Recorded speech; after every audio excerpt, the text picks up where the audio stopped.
clicking in or whatever you call this from all over. So thank you for getting up early, staying up late, or turning off a game that I'm sure you're probably wanting to watch. I have my games set up right here on my iPad, so if I look this way, I'm just trying to keep up with the times. No, I'm super stoked to be here. I brought a friend. She doesn't talk much, but sure looks good, doesn't she? Huh? Hey! What? I know. Yeah, we're just gonna do a little. You good? You need makeup? No? Happy? Okay, all right. Probably needs an oil change. Anyway, happy to be here, guys. Thank you for showing up. I really can't wait to see you all in person someday soon. Hopefully sooner than later. I definitely miss that interaction and that connection and that and those smiling faces. So anyway, this will have to do, and let's get after it. I know we've come a long way as far as when we last saw each other, or if we have ever seen each other, in discussing what has recently aired. Now, for some of you, maybe you haven't seen, or maybe you haven't caught up, maybe you're not up to speed with what is played out there, what is aired out there. But I know that for most of you, we are all caught up with episode 1519, which just aired a few days ago. I just saw it as well, the final cut, a couple days ago, and I was happy. I thought we looked pretty great getting our asses kicked by God. But that was a fun day of filming, and I thought Rob did a fantastic job, and all around, Jake being there, and Alex, Jared, and the whole gang. So that was a lot of fun. We only have one more episode left. What could possibly happen? We've knocked off God, knocked off Billy.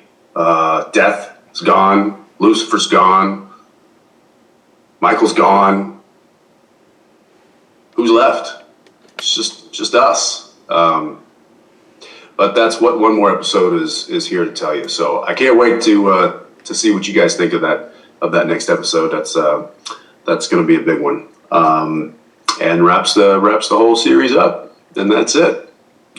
No more, no mas, until they call and say, "Hey, can we get that car back?"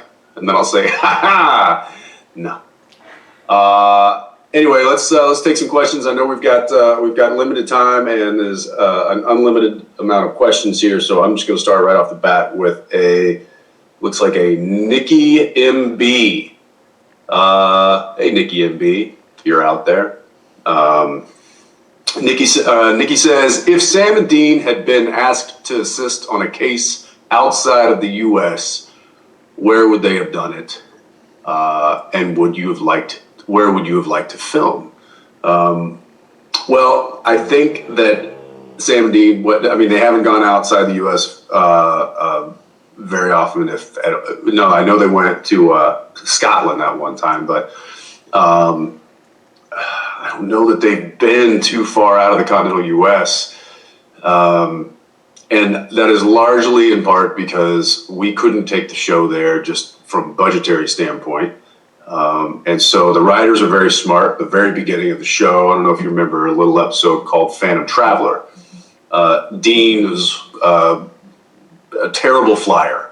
So the idea of getting in a plane and flying for hours upon hours, I don't think was something that Sam would have ever been able to talk Dean into, which is another reason why they kept driving this sucker around.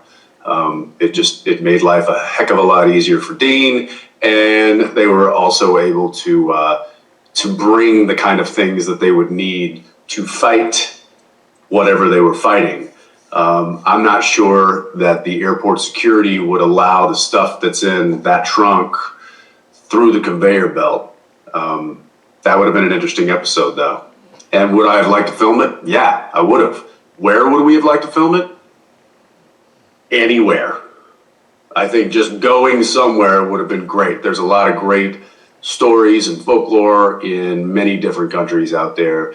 I mean, you could just throw a dart and start packing, but packing all that stuff, that might have been a funny episode. I would have liked that one. All right, moving on. Mary J. Hi, Jensen. My question is, can you please tell us about your new project with Daniil? Love you guys infinitely. Thank you, Mary J. Yeah, so Daniil and I have a new production company under the Warner Brothers studio umbrella. They have graciously asked us to form a company and start finding projects that speak to us, that we really like, and that we want to produce into TV shows for broadcast television, streaming platforms, you name it. We've taken a lot of meetings, talking to a lot of producers, a lot of directors, a lot of writers, even actors, and we've got a couple of projects that we're working on right now. Obviously, with the virus and COVID and everything, that has slowed our industry down to a crawl. So things are moving real fast as far as the industry goes, but things are still moving, and we've got some ideas, and we've got some people working on ideas, and hopefully those ideas come to light, and I can share them with all of you. When they do, I will, and I hope you'll follow me there. So that's what's up with that. Let's talk to, now I'm just going to pronounce it, but it looks like Mlikmz. Did I say that right? Did I get that right? MLIKMZ. I hope that's an acronym. It says, what has Supernatural taught you during these 15 years? Well, how to keep a car older than I am running. That's one thing, because she's pretty old. You know, I had this conversation and had this question with another group of folks, and I would say that there's probably not a lot in my life that I've learned and has shaped me more than my experience over the past 15 years. It's been something that I never imagined in the best way possible, and it has given me lifelong friends, and it has given me lifelong lessons that I will be forever grateful. And yeah, to try and list a few, we would be here all afternoon. So just say that yes, it has changed me indefinitely. So all right, moving right along here. Anna Marie F. It's Anna Marie FSS. Here we go. She says, "Hey, I'm Anna from Brazil. What's your favorite song at the moment? Love you. Obrigado." Thank you, Anna. Favorite song at the moment? Ooh. You know, I listen to a lot of music when I was filming and traveling, and I haven't been doing that a lot lately. It's been a lot of Disney movies with the kids, and a lot of pop music, dancing around in the living room. I try to throw on a Zeppelin record. I try to throw on some Allman Brothers, and it usually results in 3 screaming children wanting to hear somebody I don't listen to. So, but I don't know. Let's see. I'm gonna go into my little iPhone here, look and see what the last song that I downloaded would be. Well, no kidding. It's I don't know if you see that. Yeah. Soldier Boy, Elvis. There you go. Moving right along. Let's see. We've got Jewel Winchester. Juhl Winchester. All right. Hi, Jensen. I'm Juana from Brazil. What was the funniest situation when you got lost in the role of Dean? Uh, Example, I woke up to hunt monsters. Funny situation.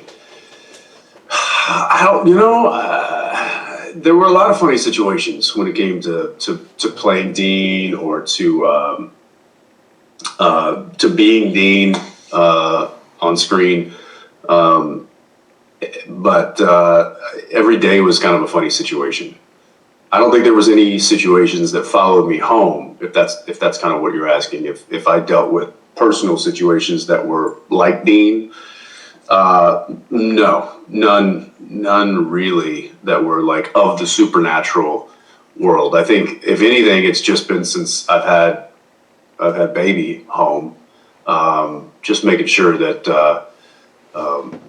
that engine turns over and that the muffler's not knocking and that those doors stay squeaking the way they are. That's important to me. So, all right, let's see. Moving on to Stephanie Ailman. Stephanie Ailman. She says, if you had the chance to do another crossover episode, which show would you want to be with and why? It can be live action or animated. So yeah, the only crossover episode we ever did was with Scooby-Doo. I know there was a lot of talk of doing a crossover episode with some of the other shows that were on the CW that had kind of a similar theme as Supernatural, or at least dealt with certain kinds of beings that we dealt with on Supernatural. But that never really happened, largely because of just a logistical nightmare. But another show. I mean, look, I think it would always be fun to cross over with The Walking Dead, but that ship may have sailed. And I think it would have been fun to cross over with what's another episode? What's another show?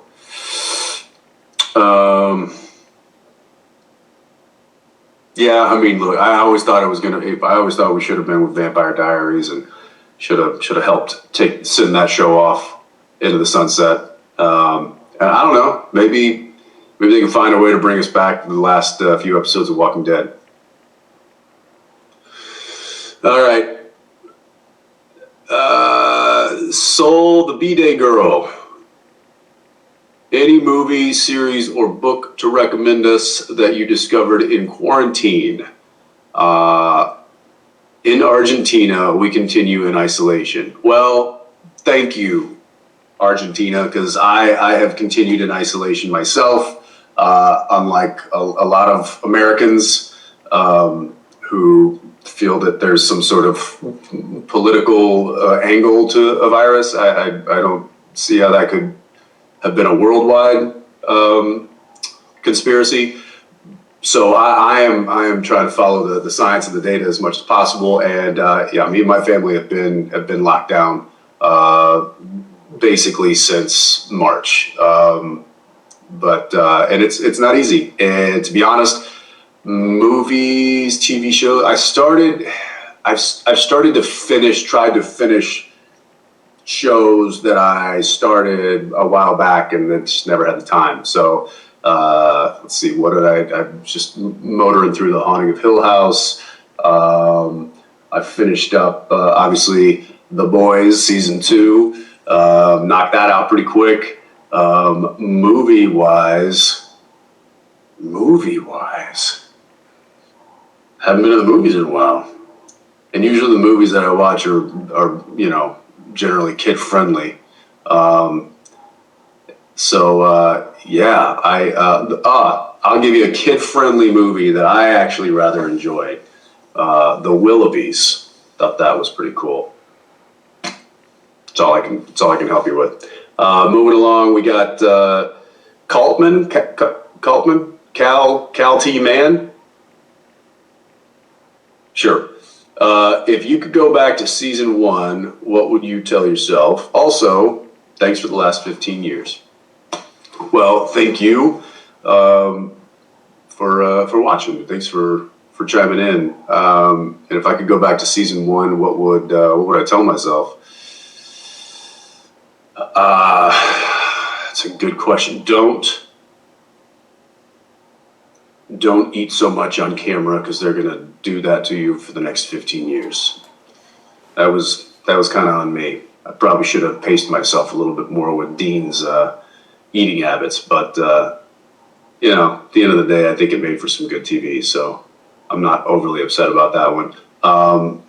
15, I mean, look, season one, I think I would go back and tell myself exactly what I did tell myself in season one, which was just keep your head down and do the work. And don't try to focus on, you know, if the show is going to continue or if the show is getting good reviews or what the critics are saying. Keep your head down, do the work. It's a good story. It's a good character. The fans are going to find it. So just keep motoring. And that's what I did. And here we are 15 years later. So I think I'd probably go back and just say that to myself, maybe a little bit more eloquently. There we go. All right, moving along. Samira Winchest. All right, another family member here. She says, hi, Jensen. I live in Iran. I'm so excited to see you. My question is, can you tell us about Soldier Boy and give us some information?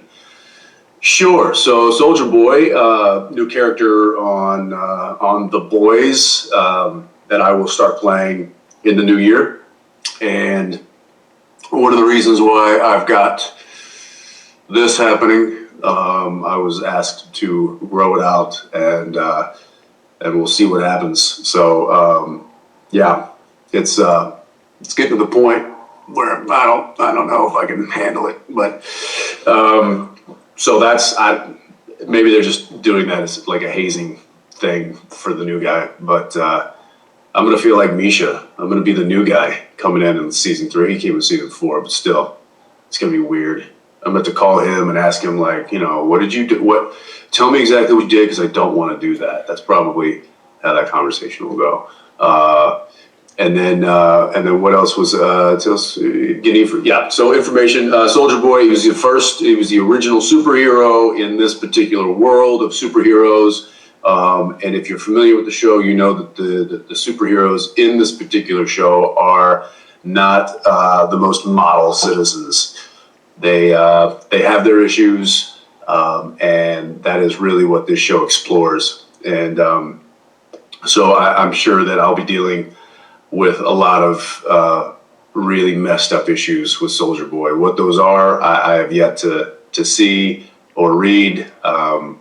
I got my first script actually yesterday, and it was just kind of a basic introduction of the character. So it hasn't really peeled back layers just yet to where I get a good understanding of who he is. But I'll be doing that in the next few weeks, in the next coming months, trying to really dial in who this guy is and how messed up he is. So, all right. Let's see. To Sid Stojov. Sid Stojov? I could be pronouncing that right.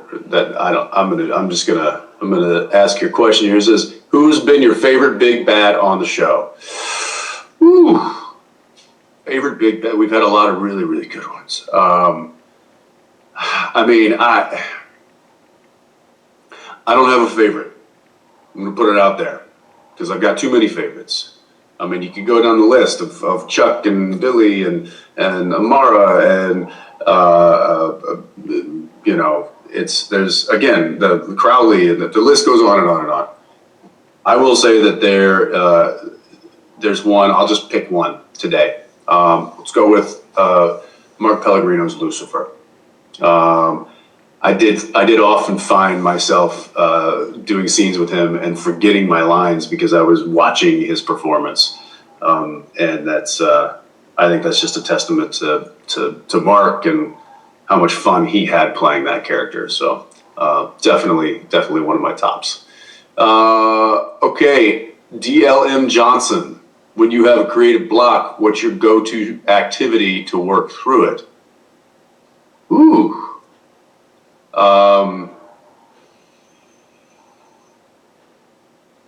get up, walk around. Yeah, get up, walk around. I know that like this is something that I run into quite often when I'm directing. Because it's, I like to say that the script is basically a problem. It's like think of it as like a math problem, and it's up to the director to solve it. How are we going to take what's on the page and make it visual on camera? And so you have to kind of solve those problems on your own, and then you have to tell the people what you need and the tools that you need in order to create the solution.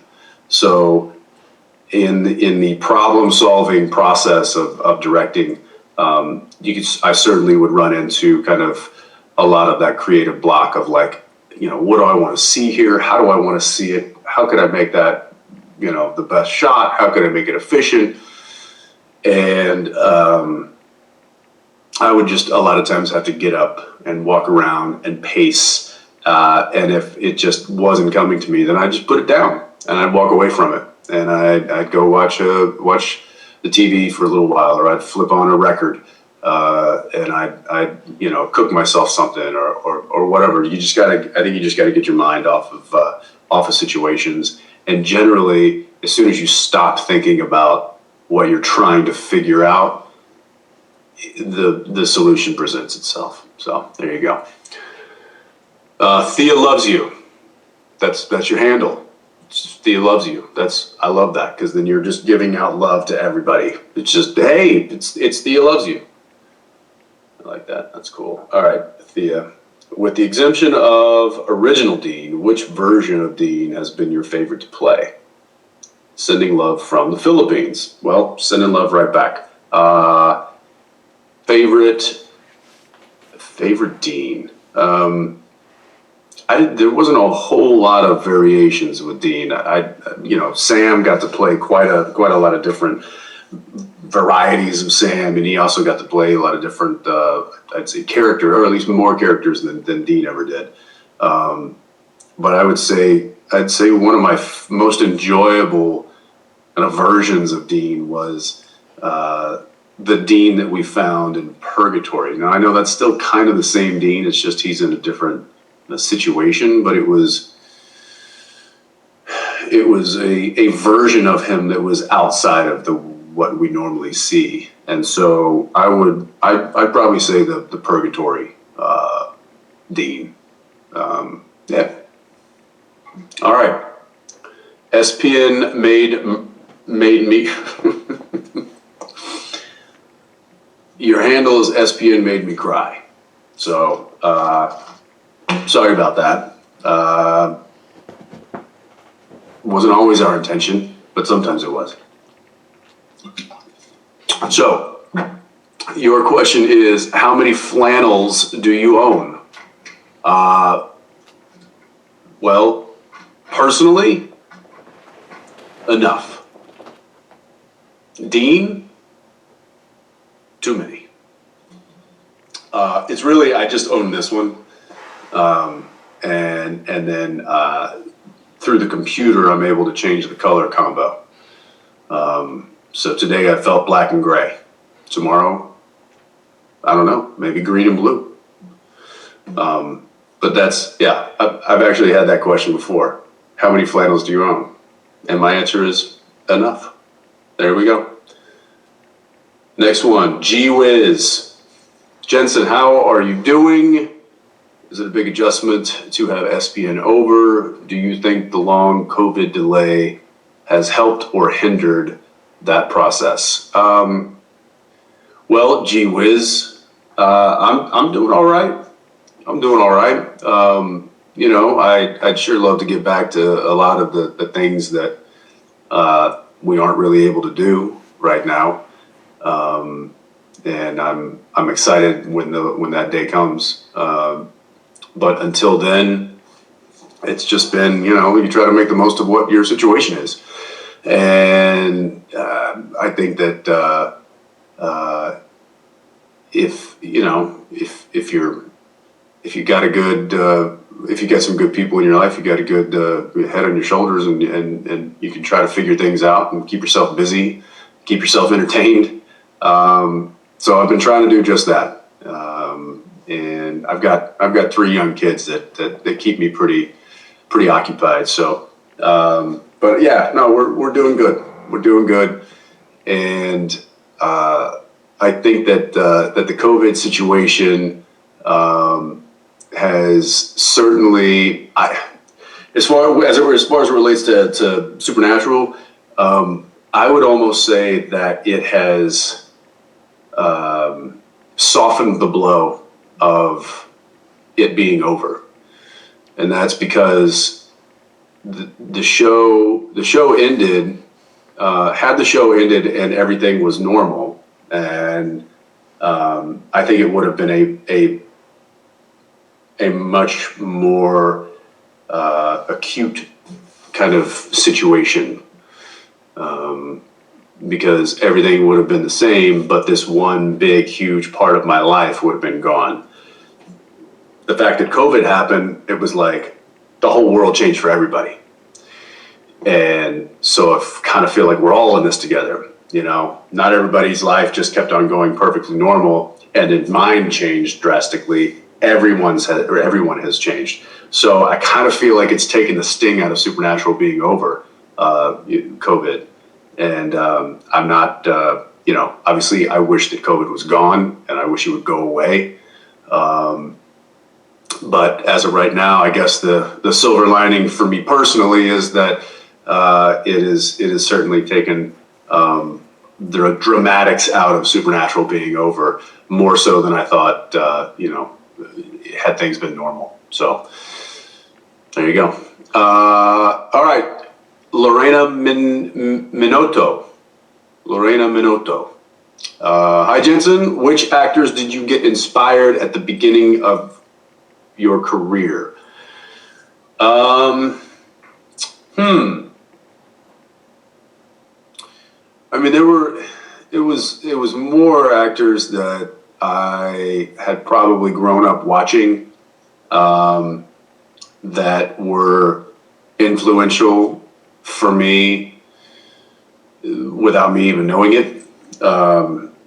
Like Harrison Ford, Bruce Willis, Kevin Costner.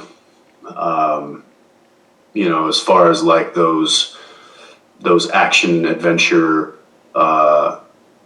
guys, and then you go into looking at that from a comedy standpoint. I grew up watching the Pink Panther movies. I grew up watching Jerry Lewis movies. I think there's a lot of performances and certainly actors' careers that have inspired me, or at least helped shape me, just from exposure to them at a young age. And those are kinds of some of the lessons, or the unintentional lessons that I learned early on, that I lean on quite a bit as I navigate through this career of mine, because I never had formal training as far as acting or scene study or character study or anything like that. So my acting study and scene study, character study, has just been real life and watching other people perform. Yeah. So, all right. Gailed it. Your question: what was the final day on set like? Did you and Jared do anything to celebrate? By the way, I see the comments happening here, but I can't read that fast. So I would love to respond. No, I can't even read the usernames. So I'm just gonna say thanks for all of that. Okay, so Gail, what was the final day on set like? Did you and Jared do anything to celebrate? Yes, we celebrated with a very, very old bottle of scotch. because what else do you do? And the final day, it was interesting, and we'll probably unpack this over the next 15 years of just what it was like going into that final week, what it was like, the final episode. The final day specifically was, it was not as tearfully emotional as I had thought it might be.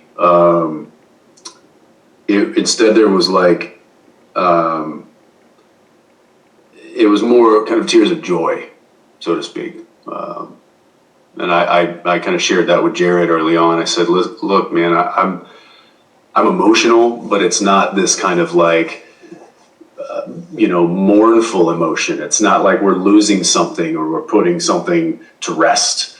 To me, it felt more of a celebration of what we had done. It was more of a reflection of this 15-year journey that we had taken, and kind of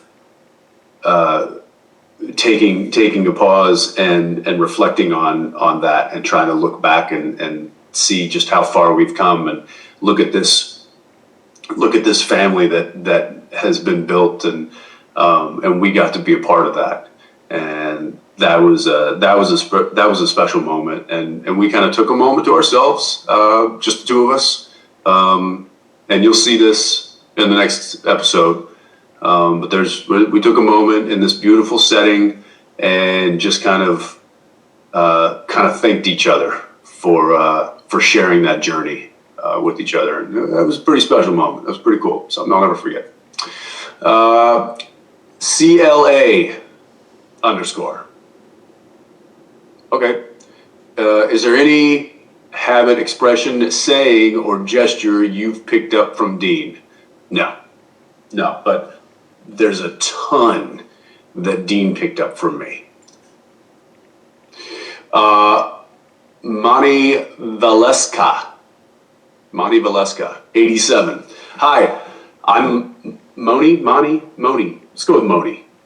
Sorry if that's wrong. Apologize. I'm nervous. Me too. Would you ever get a tattoo in memory of Dean? Yeah, I would. I actually talked about it. Maybe not necessarily of Dean specifically, but the show.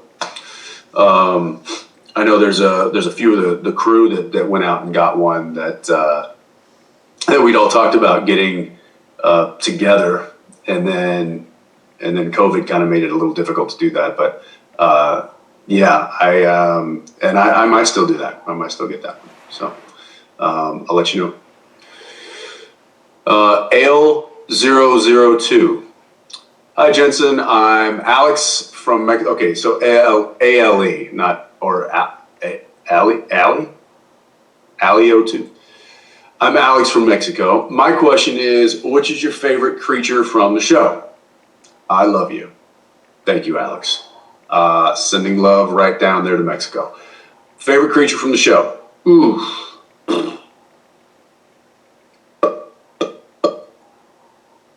I don't know. There's been so many really good ones, and even ones that I got to direct. There was.